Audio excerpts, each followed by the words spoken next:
Much. I just want to start by saying that, thanks a lot, Nick, Elijah, and everybody else for having me, for hosting the event. My name is Eddie Lopez. I am one of a two-man team. I work alongside my brother, Kyle Lopez. We call ourselves EKJ Real Estate, EKJ checking in. We have been full-time real estate investors for about 3 years now. About 3 years ago, we jumped off the corporate cliff. And this is where we're beginning to land now. So again, it's humbling for me. I've been to these meetings. I haven't missed one in about two and a half years. So it's humbling for me to be up here, and hopefully you guys can learn a little bit of something from myself. Thank you, Ed. What's up, everybody? Good evening. My name is Roy Temez. Name of my company is Rodani Homes. I've been investing in real estate for it's going to be exactly 4 years. I just had my anniversary of the first house that I bought at the beginning of August 4 years ago. Nice. Since then, we've done a little over 50 deals. Most have been fix and flips. I had no background in real estate investing, no background in construction. Did have background in running businesses. Came from a big background of family business that we ran that went out of business in 2010, and I got into real estate after that. So most of our businesses, like I said, fix and flips. Our core areas are Bergen County, Union, Essex, and Passaic, and within those areas we do a subset of towns.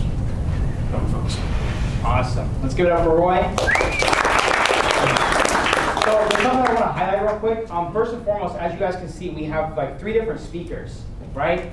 Vince has been in this game for 17 years, okay? He has a lot to offer tonight. Eddie just got started recently, but they're killing it today. And Roy is absolutely blown up, and he also just got started recently. And so that's very important because there are people in this room tonight that are new, right? And so Eddie's advice for you guys is probably going to be most relatable. Would you guys agree?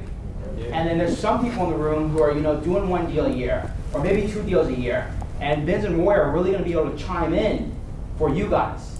And so there's a reason that we like to bring up like different calibers, but all guys are doing really well with what they currently have going on. And I really just want to say thank you guys for coming out, and we're going to have a blast tonight. Yes. All right? My name's Elijah Barber. I flipped my first property when I was 20 years old. After that, I met Nick Tang, the guy who owns this club. I've been able to partner up with him. I help him run the events. Other than that, I got started off wholesaling. I was dead ass broke, didn't have any money, no knowledge, and really slow. Like I couldn't learn. Like I was really bad at learning and had a lot of fear. But with that being said, I got started anyway. I met a guy at this exact club, Italian investor, and he told me that he wanted to buy a 3-family building in Newark, New Jersey, 2.5 years ago. You guys know about Newark, right? Everybody know about Newark? Can I get an oh yeah? Yeah? Right? A lot of people are talking about it today. 2.5 years ago, nobody was talking about it. All right? And at that time, it was like really scary down there, and my 19-year-old self went down there. I got looked at a lot of crazy ways, but I still went down there. And with that investor, he told me what he wanted, and so I literally went home, and over the next 2 weeks, I called like 50 real estate agents. Because I didn't know. I didn't have any knowledge, I didn't have anything. And so I was working the phones, and one agent was like, I have this 3-family building, we want to sell it. And I was like, great, what's the next steps? And I went out, saw the property, put it under contract, and then I flipped it to that exact investor. And so that's kind of how my first deal got started with wholesaling. But I've recently switched over to fix and flips. And we have a lot of fix and flips going on the table right now. And so I'm really excited to kind of dive in for this topic of fix and flip. All right, you guys ready? Yeah. Yep. Disclaimer, I don't know anything, but I'm excited to learn, baby. And so the way that this flow is going to work is we have 5 things that we're going to cover tonight, right? Yeah. The first thing we're going to start off with is we're going to get to know kind of what these guys, like what's a good deal to these guys. Because each one of them see a good deal differently. Would you guys agree with that? Yes. Okay, so that's what we're going to go over first. Then we're going to transition into contracting.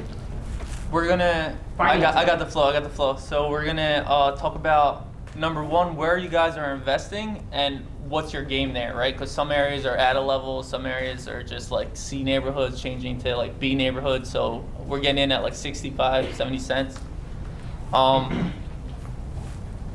From there, we're going to get into how you guys finding deals.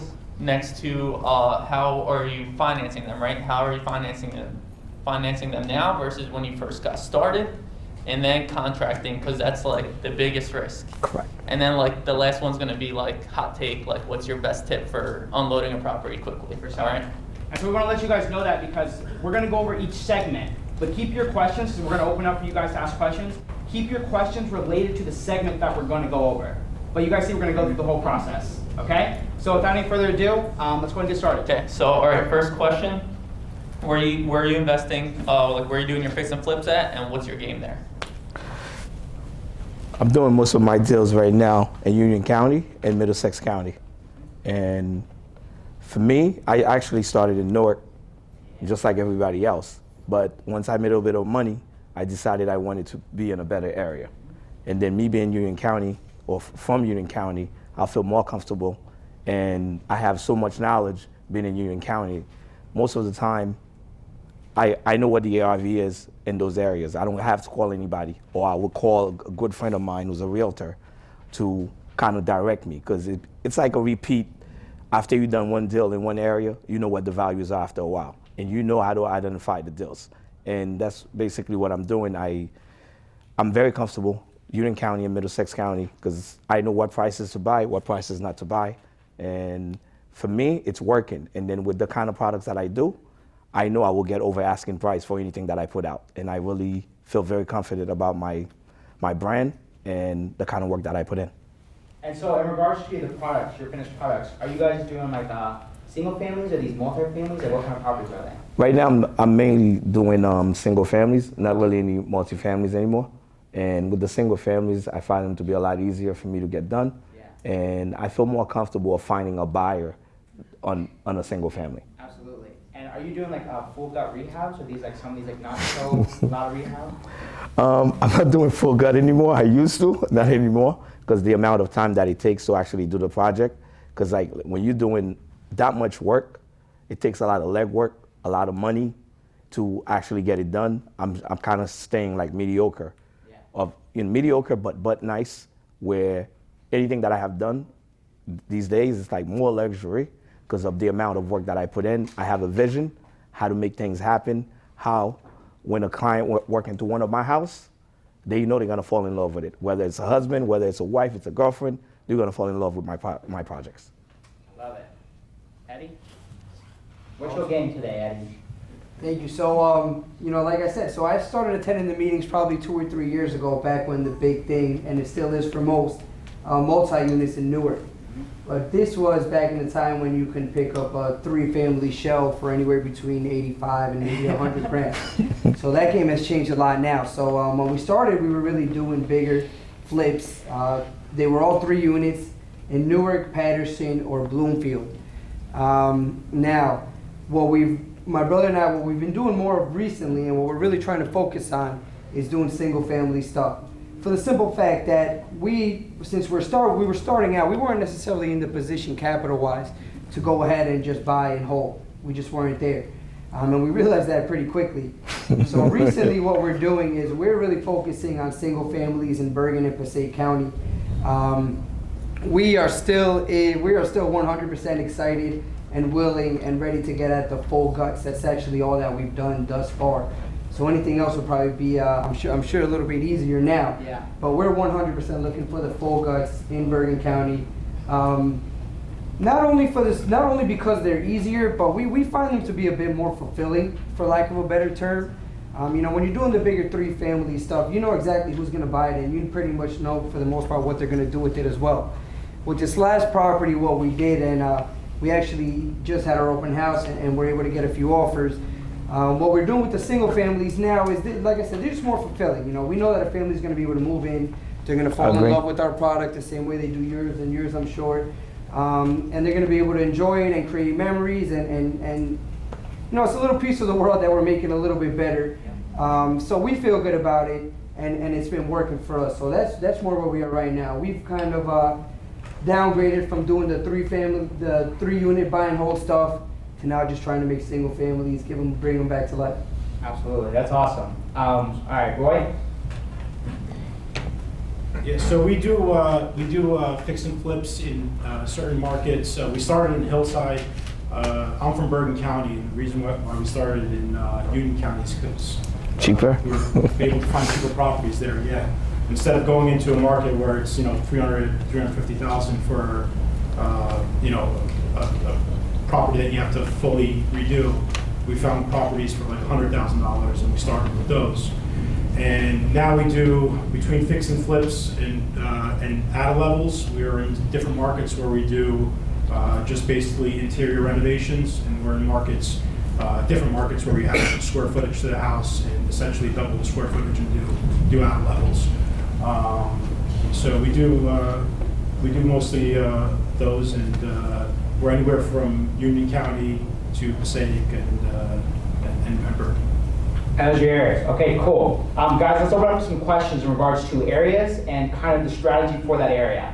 So what questions do you guys have? Yep, in the back, go ahead. How are you getting all the time over asking price? So that's an exit strategy question. We'll save that for the end. Go ahead. On the single families, about what size are you looking for? So square footage, right? Yeah, What size? Yeah. What size? Yeah. So what's the typical size of your guys' property? 1,300 to about 13 to 15. And what's that, like a 3-bedroom, 1 bath? Yeah, and then basically add another bath, make it like 2 bath. Yeah. Good. Eddie, what are yours about? Yeah, sure. So we recently just completed one that was 1,060 square feet. 60? 1,060, yeah. Oh, okay. So it's a smaller house. So the small houses are fun, the big houses are fun, and then anything in the middle is pretty much meat and potato. But we were actually able to change, the entire layout of the house. We brought in an exterior porch. We brought it back into the house and made it a bedroom. Very nice. So we had a lot of fun with it. I really don't have any preference in regards to square footage. Me neither. And then Roy, yours is like, you just create stuff, right? Yeah, we're kind of all over the place. So we do like medium to heavy rehabs. That's our sweet spot. And then we'll take like dated capes and ranches in like Bergenfield, New Milford, and then we'll chop the top off and go all the way up. So we really like to do mostly medium to heavy rehabs, and then fully like do additions and attic levels. And so just to like restate it, like he's taking like a building that's like what, 900 square feet, you make it like 2,000? 3. So the last one we did was in New Milford. We just accepted an offer today on it. We purchased it in December. I think it was like 1,200 or 1,300 square feet. Just a cape, regular cape, maybe 2 bedrooms. And we added a garage to the side, did foundation work, added maybe 10 feet of Square footage foundation to the back, and then we went fully up. So we took essentially a 1,300 square foot property and we made it 2,900 square feet. And then if you guys want, we can go with numbers. Yeah. So he created the square footage. Ben's is looking for the 3-bedroom, 1 bath, 3-bedroom, 2 bath. Eddie's like, I'm gonna take it as long as the numbers work. And Roy's like, I'm gonna create the square footage with the attic levels. Good. Right? So there's multiple ways to play that, which is super cool. But it also determines on the market that you guys are investing in. Correct. Right? All right, we'll go up for 2 more questions. And right here, Sam, yeah, go ahead, by the glasses. With the glasses, go ahead. Yep. Yeah, so I was looking at a house the other day. I was thinking about when would you just redo the house compared to when you would add a level compared to where you would just demolish the house and just start from scratch. So to restate the question, he's asking, how do you come up with your exit strategy? How do you decide if you're going to turn it into a 3-bed, 2-bath? How do you decide if you're going to keep it the 1,500 3-bed, 1-bath? And how do you know that you're going to do the outer level on it? So what's your guys' answer for that? Well, for me, it's a little bit different. I always look at like what's going on in that area because I really do my homework. Like I'll go ahead, go to open houses to see what other investors are doing. So based on what they're doing, I look at the pricing they are selling these properties, and I'll copy almost the same of what they're doing, add a little bit of myself into it, and then that's how I determine whether if it's going to be 3-bedroom, 4-bedroom, or it's going to be 2-bath, or whether I need to finish the basement. Based on the area, I look at the demographic, and when the work is done to see what type of product that's out there, and then that's how I determine which way to go. So from my perspective, my brother and I are about to graduate to the point where I think we are capable of doing it at a level or adding value through adding square footage to a property. Now, I'll be honest, we haven't done it just yet. When we're looking at our properties thus far, we're really looking to do as little additions to the properties as we can.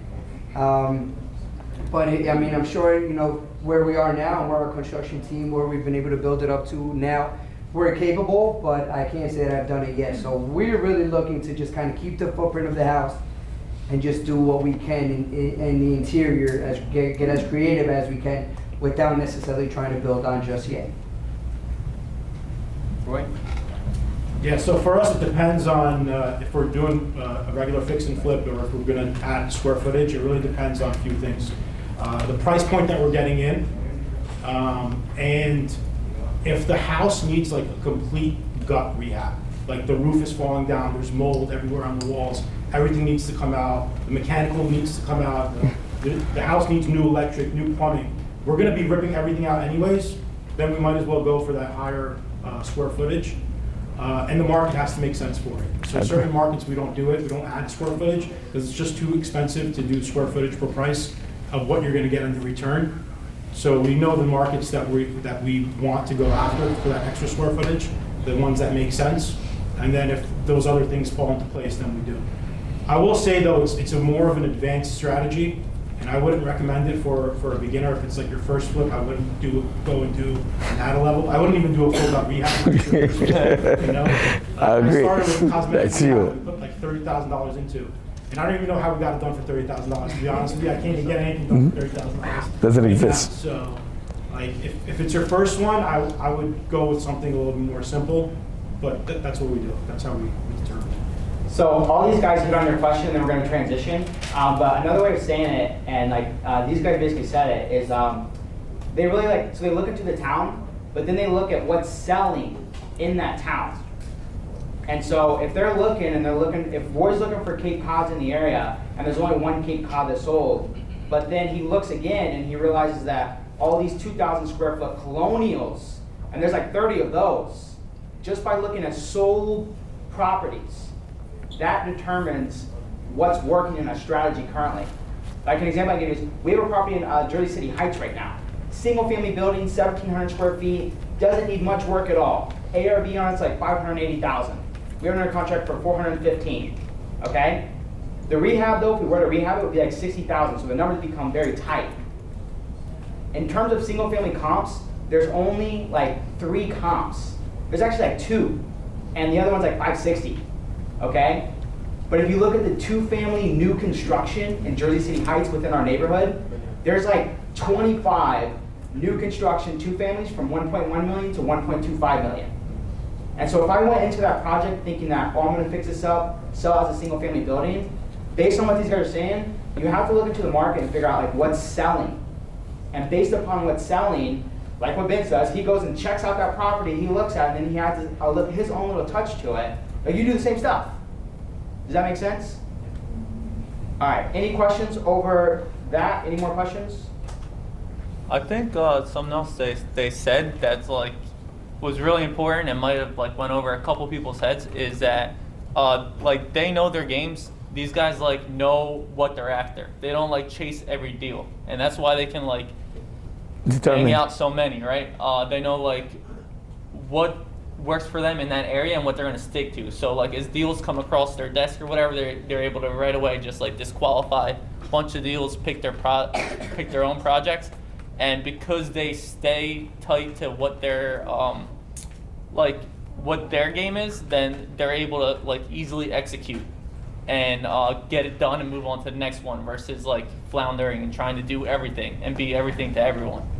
Yeah, they're very focused. Focus gets results. I gotta move on. We're gonna have a big Q&A at the end. I got you, brother. All right. Roy, take a sip of your water, and then what are we talking about next? How you guys are getting these deals? Are you guys getting these deals? Maybe how you're getting them now? Because I know probably a lot of people do are. it now. Do it now. How you guys getting your deals now? It's gonna be different for them than everyone else. I understand, but we're out of time, bud. How you guys getting your deals now? All right, for everyone else, it's a little bit different. With me, as I'm doing my fix and flip, I also do a lot of wholesale deals as well. Yeah.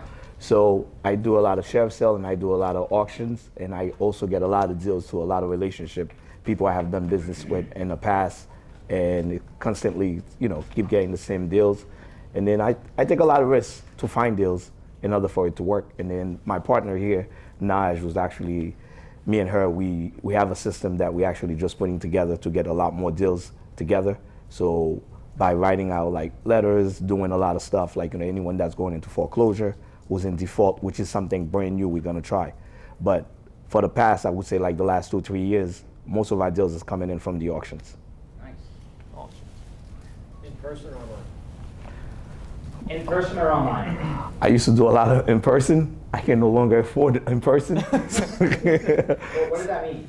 What does that mean is that it's a little bit more saturated. Property, like Eddie had said earlier today, you were buying at $85,000. In today's society, you're paying like $280,000 for it, and it's not really working out for me. So basically, I kind of, it's not even worth it. Like I used to go like twice a week. Now I don't even go as much. So I try to find my deals through my relationships that I have with other people, whether it's an asset manager, whether it's a realtor, and whether it's a short sales. My partner and I, we're doing a lot of work with short sales, and we're getting a lot of short sales and turning them around. That's awesome. Eddie, what are you guys doing to get your deals today? This is actually my favorite question, and my brother and I, we don't get very creative at all in regards to looking for our deals. We do one thing, and we happen to do extremely well with it. And it's called driving for dollars. I'm sure you know most of us have heard of it. Anybody drove for dollars before in here? Let me see them hands. Oh yeah, okay. All right, cool. So well, this is our bread and butter right here. We actually hit it for a few hours this morning. So what we'll do is we'll get in the car. We have the luxury that there's two of us. So we'll get in the car, one of us drives, the other one is in the passenger seat with our binder. We've already got our binder all set up, as well as what we call our driving for dollars field sheet. So we'll literally pick an area that we like the way it looks, we like the type of houses that are going up, and we'll go ahead and we'll just drive up and down the streets real and slow, nice and slowly. We've gotten the cops called on us a few times for driving too slow. Actually, last time we got the cops called on us, they stopped us right in front of the house that we ended up buying, which is a pretty cool story. But that's what we do. We do one thing, we do it well, we drive for dollars, we hang out, we throw on some music, we'll drive around, and this is a quick tip for some of you guys. When we first started, we used to come home with about 40 or 50 properties on our list. And we used to look at each other and we used to say, man, we are killing it. Nobody else is doing this. Nobody else has this many properties. Until it was time to actually go ahead and skip trace them and go through the calling and the follow-up and all that. So we realized pretty quickly that it's not a matter of quantity when you're driving for dollars.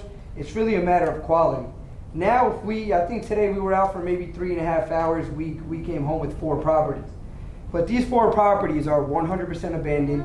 You know, again, 100% vacant, in better areas. They're exactly what we need. So now when it actually comes time to skip trace and to start calling, you don't really feel like you're being redundant for the simple fact that you know that at the end of this tunnel is a decision maker who can go ahead and make a decision in regards to whether they want to sell or not. So that's the best tip that I can give you guys. Driving for dollars, it's free, it works, throw on some music, have a good time, and quality over quantity 100%. I applaud you for that, man. First and foremost, for anyone who doesn't know, what is skip tracing, and then what system do you guys use to trace? I love that question too. So well, we've used them all thus far. We've used Spokio, Yellow Pages, anything you can think of. But the latest one that we've used is called Locate Plus, LOCATEPLUS.com. We're probably batting anywhere between 75 and 85% in regards to getting a good number for the decision maker or somebody who knows the decision maker. So Locate Plus is the way we skip tracing. And skip tracing is what everybody was scared of 10, 15 years ago, that somebody could go on the internet and find out everything about you. Yeah. That's pretty much what we do. That's good. You know, so that's what we do. We get the properties. Stop them. Pretty much. You get the properties, you go on the tax records, you get the last name. With the last name and the address of the property, you plug them into Locate Plus, you get the numbers, you call them, and real quickly, I know we're tight on time, but real quickly, so cold calling isn't easy either. You know, 90%, 95, 96% of the people you call them, how did you get my number? Why are you calling me? Don't ever call me again. But it's important to realize that there is that 2 or 3% somewhere who is praying the night before for your call. I agree. You know, they're waiting for somebody to save them from whatever situation they're in. And you could be that angel if you think of it that way. You know, so you can be that, while most people are going to tell you to F off, there are those people who are just, don't even know you exist, but you come into their lives and you make it, you know, you just give them a way out of their current situation. So that's how we like to think of it. What's the best pitch you give?